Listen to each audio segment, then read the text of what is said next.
So guys, for the first method, you're going to head over to search and type in Cortana. Now, if you do still have Cortana installed on your computer, then you're going to click on App Settings. And now you're going to scroll down and then click on Terminate. Now you're going to click on Reset and then click on Reset again. Wait for this to load. See if that fixes your problem. If not, you just want to uninstall Cortana. You're going to uninstall this. This should not fix your problem. If that's still not working, then for the second method, you're going to head over to search and type in CMD. Now you're going to run it as administrator. And then click on Yes. And then once you run this, you're going to type in sfc/scan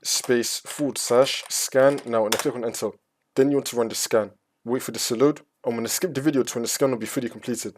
And then once that's been done, you now want to type in dism/online/cleanup-image/restore health. Click on Enter again.